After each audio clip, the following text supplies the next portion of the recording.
मित्रातिपुत्र नेत्राय त्रयीसत्रवः सात्रवे गोत्रादिगोत्रजत्राय गोत्राते ते नमो नमः।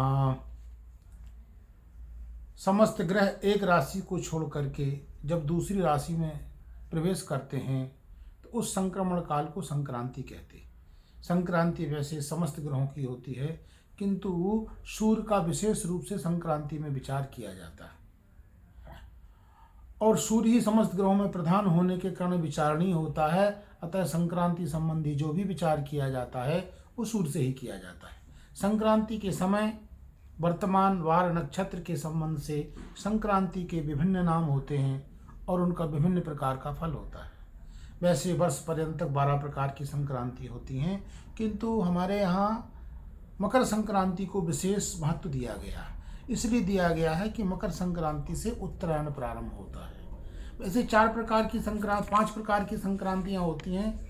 एक मकर संक्रांति जिससे उत्तरायण का आरंभ होता है, एक दक्षिण संक्रांति कर्क संक्रांति जिससे दक्षिणायन का आरंभ होता है, और एक विषुव संक्रांति होती है। मेष राशि में सूर्य जब प्रवेश करता है, तुला राशि में जब सूर्य प्रवेश करता है तो दक्षिणी और उत्तरी गोलार्ध का निर्माण होता है, इसलिए विषुव संक्रांति कहलाती है। जब सूर्य द्विस्वभाव राशि अर्थात मिथुन में प्रवेश करता है, कन्या में प्रवेश करता है, धनु में प्रवेश करता है और मीन राशि में जब प्रवेश करता है तो ऐसे संक्रमण काल को षडशीत्यायन संक्रांति के नाम से जाना जाता है। और जब सूर्य वृष राशि में प्रवेश करता है, सिंह राशि में प्रवेश करता है, वृश्चिक राशि में प्रवेश करता है और कुंभ राशि में प्रवेश करता है, तो ऐसे संक्रमण काल को विष्णुपद संक्रांति के नाम से जाना जाता है। षडशीत्यायनम चाप निर्युक्त कन्या झसे भवेत तुलाजौ विशुभम विष्णुपदम सिंहली गो घटे। याम्यायन कर्क संक्रांति और विष्णुपद अर्थात वृष की संक्रांति, सिंह की संक्रांति, वृश्चिक की संक्रांति और कुंभ की संक्रांति। इन संक्रांतियों में जब सूर्य संक्रमण करता है तो सूर्य के संक्रमण काल के पूर्व ही पुण्य प्राप्त होता है। उसके पूर्व ही स्नान और पुण्य दान करना चाहिए। जब सूर्य तुला राशि में प्रवेश करता है, सूर्य मेष राशि में प्रवेश करता है, तो इसको विषुव संक्रांति बोलते हैं। और जब सूर्य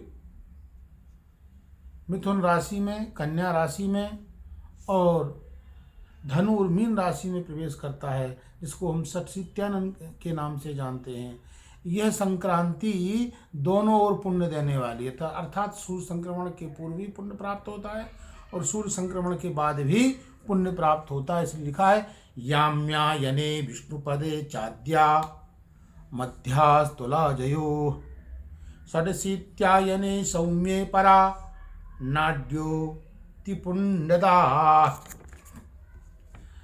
और सूर्य की स्थिति के अनुसार भी संक्रांति के विभिन्न नाम होते हैं। रविवार को जब उग्र संगत नक्षत्र होते हैं, पूर्वा फाल्गुनी, पूर्वाषाढ़ा, पूर्वा भाद्रपद, भरणी नक्षत्र होता है, तो ऐसे संक्रमण काल को हम घोरा संक्रांति के नाम से जानते हैं। ये शूद्रों को अत्यंत लाभ देने वाली होती है।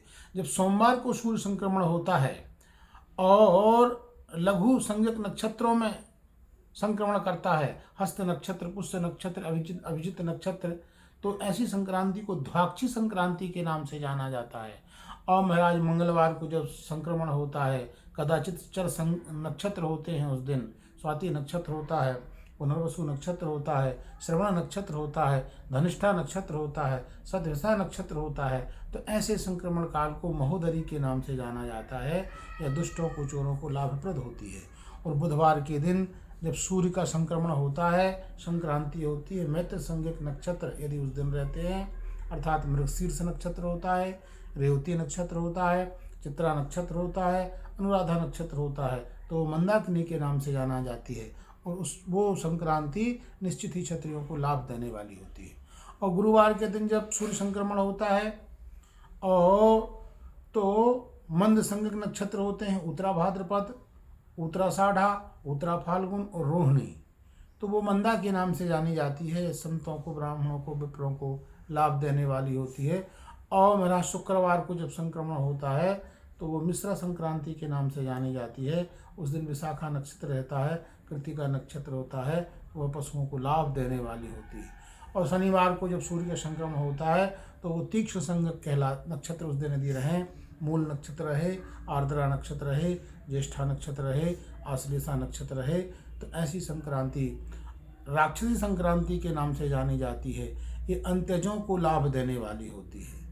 और हमारे यहाँ कर्णों का भी विचार किया गया है। 4 प्रकार के कर्ण होते हैं। उन कर्णों में आप समझ लीजिए तैतिल, नाग, चतुष्पक, इन कर्णों में जब सूर्य मकर राशि में प्रवेश करता है तो ये माना जाता है कि वो सुप्त संक्रांति, सोए हुए सूर्य संक्रमण करता है। और महाराज समझ लीजिए बालव, वणिज, भद्रा, वालव, गर, ये जब 5 कर्ण होते हैं तो ये संक्रांति बैठे हुए सूर्य संक्रमण करता है संक्रांति में। और महाराज किस्तुन, शकुनी और कौलव जब ये कर्ण होते हैं तो खड़े हुए सूर्य संक्रमण करता है। खड़ा हुआ सूर्य जब संक्रमण करता है वह श्रेष्ठ माना जाता है। बैठी हुई संक्रांति जो होती है वो मध्यम फल देने वाली होती है। सुप्त संक्रांति जो होती है वो उत्तम उन्निष्ट नहीं होती है।